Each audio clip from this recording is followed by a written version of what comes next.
Test 5. This is the IELTS listening test. You will hear a number of different recordings, and you will have to answer questions on what you hear.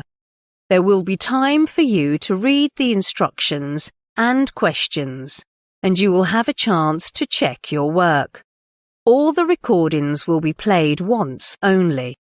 The test is in 4 parts. At the end of the test, you will be given 10 minutes to transfer your answers to the answer sheet. Now turn to part 1.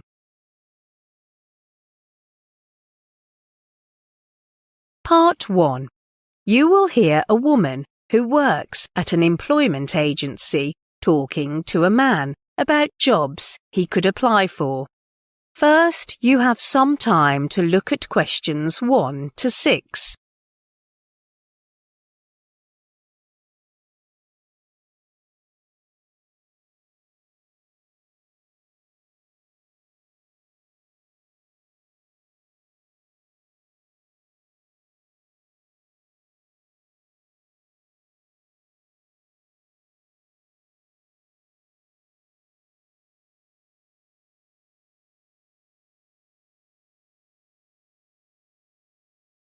Now listen carefully and answer questions 1 to 6. Good morning. How may I help you? Good morning. We spoke on the phone last week, and I'm ringing to get more details about the job. That's right. Thank you for sending in your CV. We've carefully looked at it, and I think we have several jobs that might suit you. That's great. The first one is in a magazine based in North London. They're looking for a reporter. What sort of magazine is it? They're called Home Solutions, which publishes articles on housing every week, and they want to find someone responsible for collecting the latest news and writing relevant articles. What are the hours of work? Well, you will be expected to work 40 hours a week, but there may be opportunities to do overtime during busy periods. For example, some may work more than 50 hours a week and get extra pay, but you're not required to do this. That's reasonable. Do you know what the rates of pay are? Yes, it says you'll get a monthly pay of £7,000 for the first 6 months, and after the probatory period, you'll be eligible for a salary of more than that, maybe £7,500 or more. That's good. So, is that something that might interest you? It is, yes. The only thing is, you say they are in North London, so it would be a pretty long commute for me. In that case, the second position might suit you better regarding location. That's a researcher for an electronic engineering company in South London. Yes, that would be a lot closer. Your CV shows you have relevant working experience in this field. Yes, I worked in the office of a computer engineering company for 2 years. What about the working hours? For this job, you'll have to work 45 hours a week, and the starting salary is £7,200 for the 6-month probationary period. That should be nice. I can arrange for you an interview if you're interested. But before that, may I ask where you heard about us? Was it in an advert, or did your friend tell you? Neither. It was a website. Then I just got your number from the phone book. Oh, right.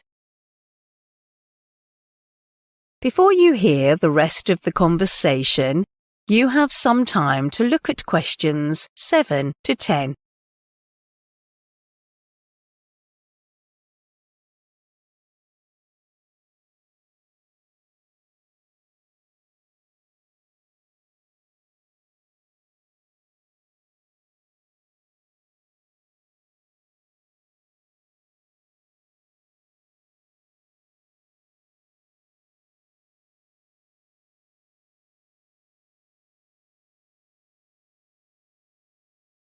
Now listen and answer questions 7 to 10. Apart from full-time jobs, we have some part-time work that might suit you. Here, several magazines are recruiting part-time writers. Are you interested? What kind of writer exactly? I mean, what types of articles should I write about? Well, the first one is to do with sports reports. For this, you're expected to write sports articles twice weekly. Well, I love sports. I'm a football fan, but as far as writing is concerned, I'm not entirely keen on that. I think I'll rule it out. Okay, then how about writing something for entertainment? Does it appeal to you? Entertainment is an exciting topic. I like reading news or articles in this category, but I'm not sure if I should write something about it. Anyway, I'll think about that. Could you give me more details? Okay, I've got your email, and I will send the details to you later. Thanks. And the third one is writing reviews for soap dramas. Oh, soap drama is my favourite. I worked as a freelance writer in this field 3 years ago. I think it's pretty worthwhile to give my own opinions and recommendations to the audience. That's good. And the last one is writing articles for a business economy magazine. I'm unfamiliar with this field, so I think it might not be easy. Don't worry too much. Experience is not essential for this job. They've got a training session for every recruit. That sounds not too bad. Okay, would you like me to send you the pamphlet so that you can learn more about it? That will be nice. Okay, that's it. I'll send you all the information later, and that is the end of part 1. You now have half a minute to check your answers to part 1.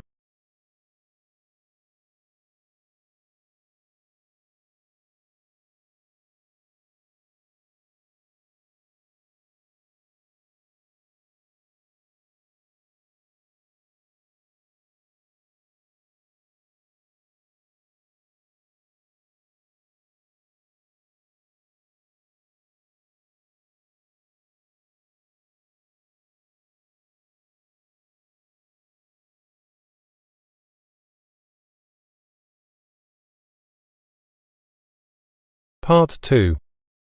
You will hear an introduction from a tour guide about suggestions for an island. First, you have some time to look at questions 11 to 14.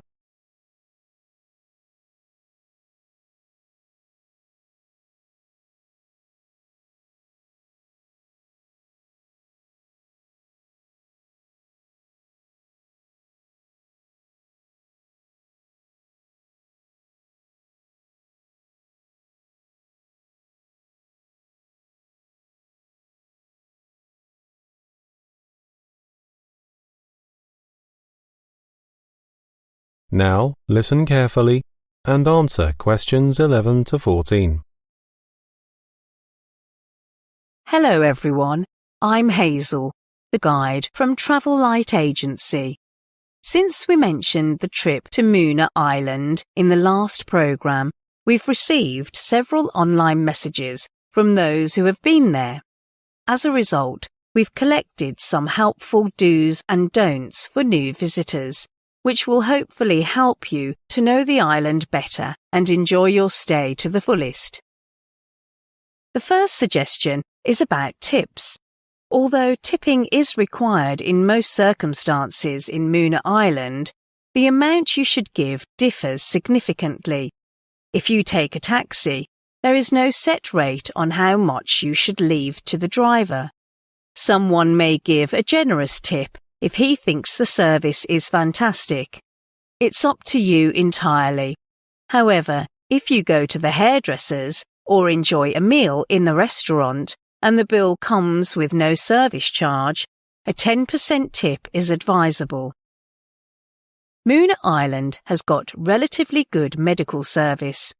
If you get sick, the quickest way is to ask the hotel to arrange an English-speaking doctor for you. But remember, it's not a complimentary service. The other alternative is to visit the local clinic, and you have to prepare for the charge as well. I should remind you that the medical service on the island can be pricey, so it's better to buy your insurance before you leave. When you visit Moona Island, you'll see the notice nearly everywhere. Tap water is safe to drink, but you might not get used to its weird taste because it contains minerals.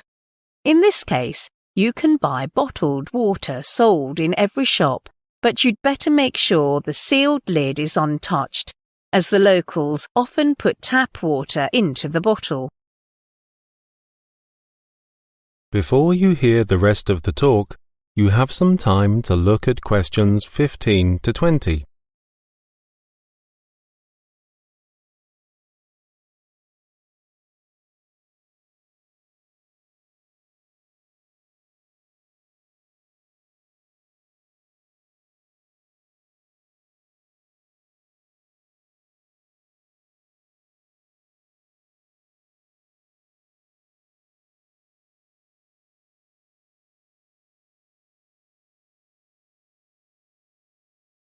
Now listen and answer questions 15 to 20.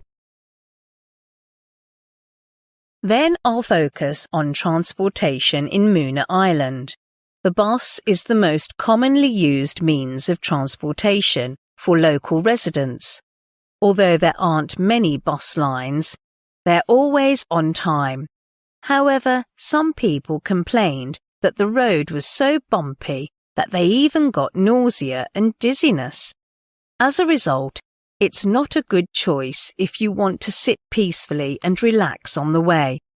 And another thing is, before you jump on the bus, inquire of the driver about where the bus will go.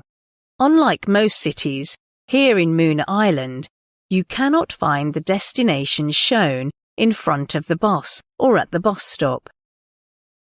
Maybe you found the bus service is not so enjoyable. In that case, you can always rent a car. If you choose this way, I advise you to prepare well beforehand. Although some taxi companies provide car rental services, many visitors sometimes find nobody answering the phone. So leave this way when you are in a hurry. It's wise to compare several car rental companies online beforehand, as the price may vary a lot. Booking via hotel may be overcharged, as it contains a 10% commission, so it's also not advisable.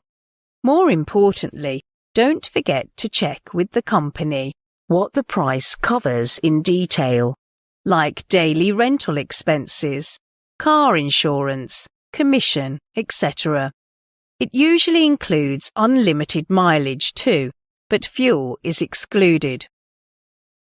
If you don't want to drive, a taxi is the quickest and most comfortable way, although few are available on Moona Island.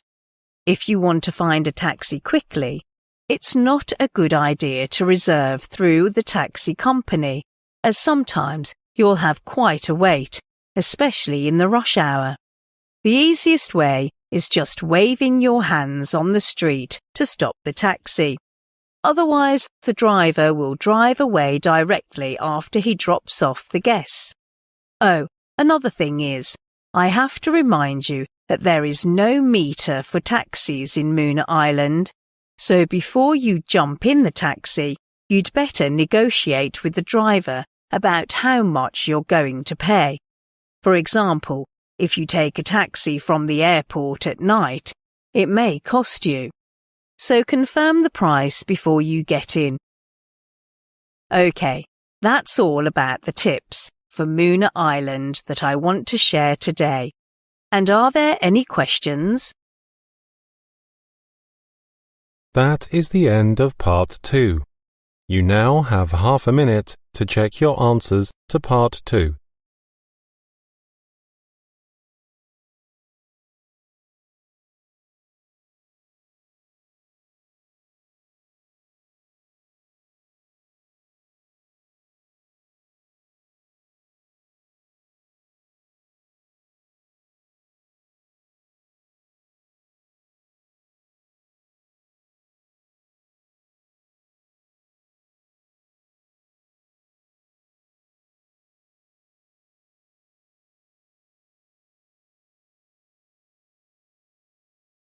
Part 3.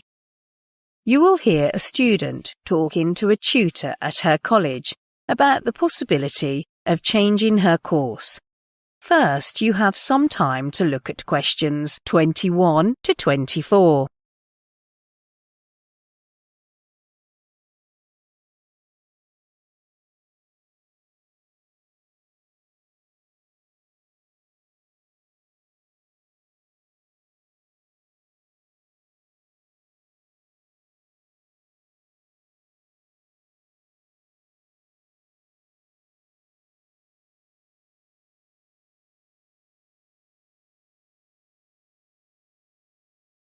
Now listen carefully and answer questions 21 to 24.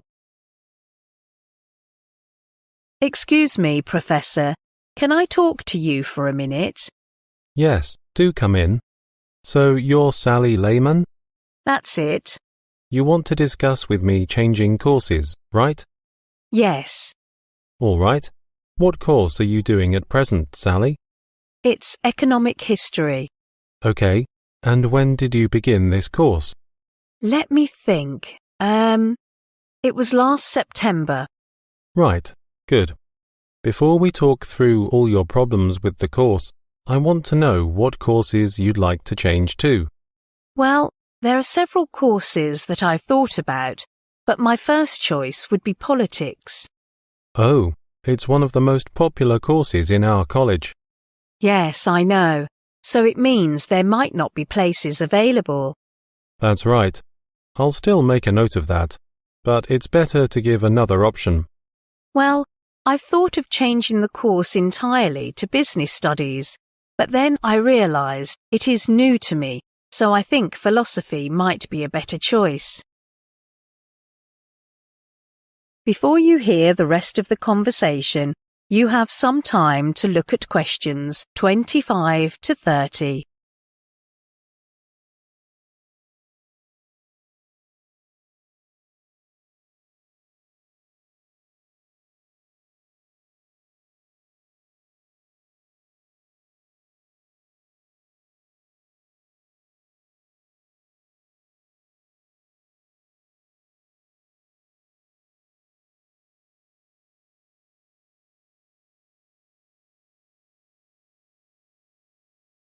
Now listen and answer questions 25 to 30.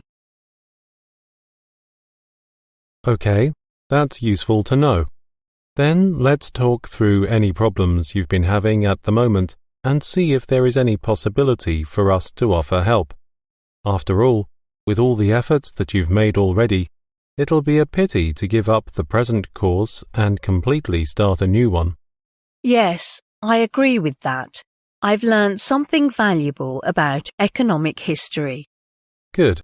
Well, let's talk about your problems. What do you think is your significant difficulty in the course? Well, I have to say the biggest problem is that the lectures are difficult. Okay. And have you tried something to overcome this problem? Yes, I have. I tried recording the lectures because I couldn't follow what the lecturer said. Yes, that's a good idea. And did you find it helped? To a certain extent, but... Well, recording is a good strategy, but I also advise you to take part in the discussion group with other fellow students to discuss the lectures and exchange ideas with them. Yes, I've seen some of my classmates doing that. I'll ask them if I can join. Good. I'm sure you'll find it helps. And any other problems? Yes, the second problem is I think there aren't enough tutorials for this course. Okay, I think you can talk to your tutor about this. Yes, I did that, but the tutor is so busy that I must wait until she is available. Why don't you try arranging meetings ahead of time? Well, I can try this way. Good. But I suppose the thing that made me upset recently is my poor assignment grade. Oh, the grade is an important issue. Well, I think I've tried my best to achieve a good score. I did more background reading than before for the last assignment we just submitted. Good. And did you feel that helped? Oh, yes, I think so. Well, I think you can try another strategy, which is to visit student services, which offer a lot of helpful advice on assignment preparation. Oh, I've never heard about that. I'll give you a booklet with details on this. You'll find it well worth trying. OK, I'll certainly try it. OK, that's all the problem. Well, I've made a record of our discussions and suggested strategies. Typically, we advise you to try out these suggestions for a short period and then come back to discuss the situation to see whether it is improved. If not, we will start considering alternative courses. OK, when shall I come back? How about in a month's time? OK. That will be on the 17th of February. How about 3:30 in the afternoon? Is that all right for you? Yes, sure. And where shall I meet you? I'm afraid I will be on leave at that time, but I'll leave this record to our senior advisor, and you will meet with him then in this office. OK. Good. That's it. Let's see whether things can improve, Sally. OK. Thanks very much. My pleasure. Bye. That is the end of part 3. You now have half a minute to check your answers to part 3.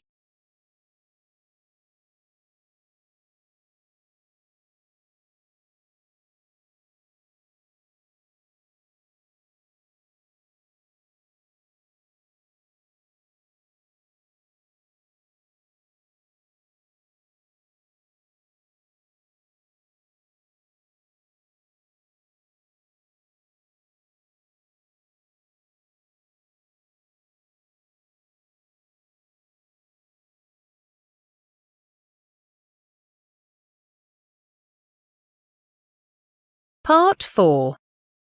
You will hear a student from the architecture faculty giving a presentation about houses that are built underground. First, you have some time to look at questions 31 to 40.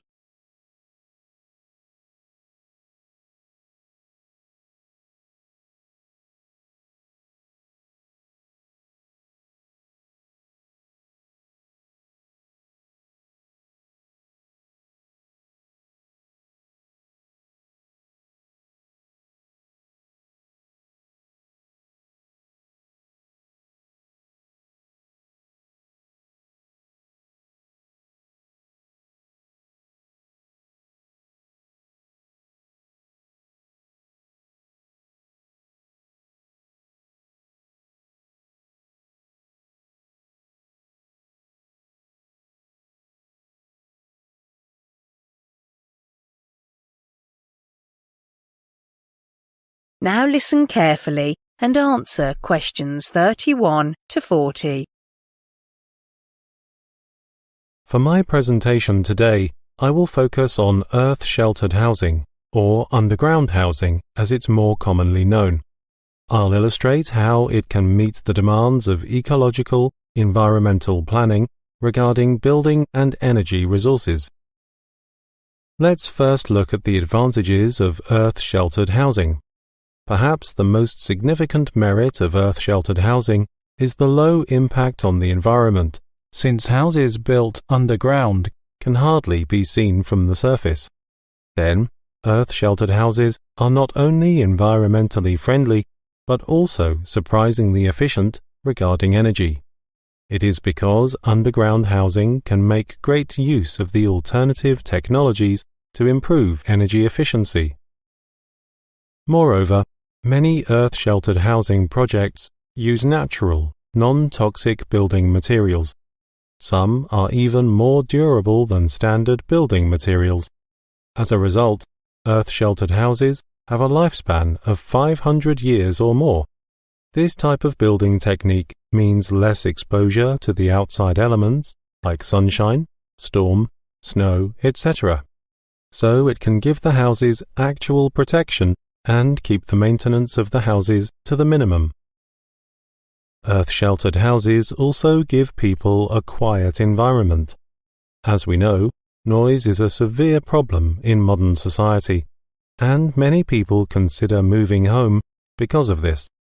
In that case, earth-sheltered houses might be a good choice, because living underground means those people will no longer suffer from the disturbances caused by the traffic on the road. And lastly, earth-sheltered houses also bring significant health advantages to people. Because of the sophistication of the ventilation systems installed in earth-sheltered houses, it provides a comfortable living environment for people who have asthma and other chest diseases.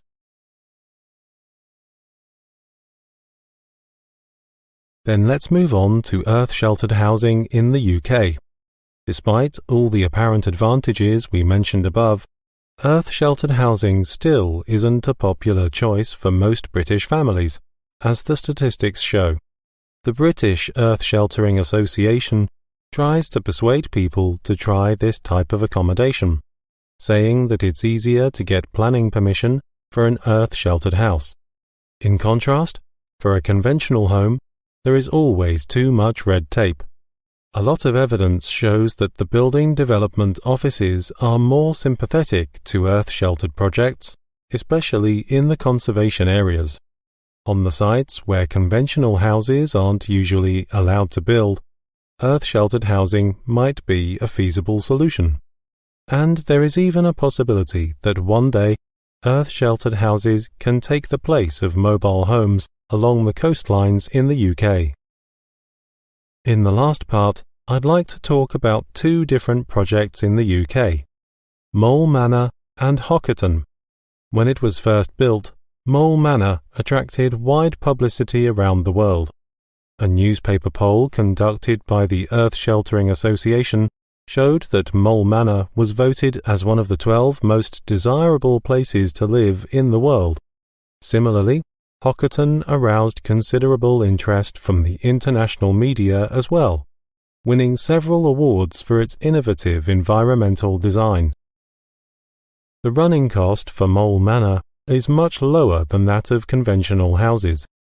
It is because Mole Manor is installed with an effective insulation system, significantly reducing its heating bill, while at Hockerton, all the basic needs of families living there are satisfied by energies in this area.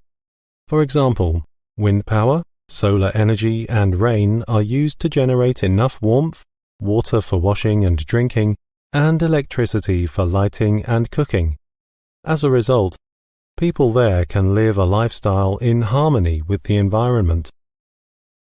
It is also proved that at Hockerton, earth-sheltered houses can be built on a modest budget, because it gives priority to cost when designing the houses.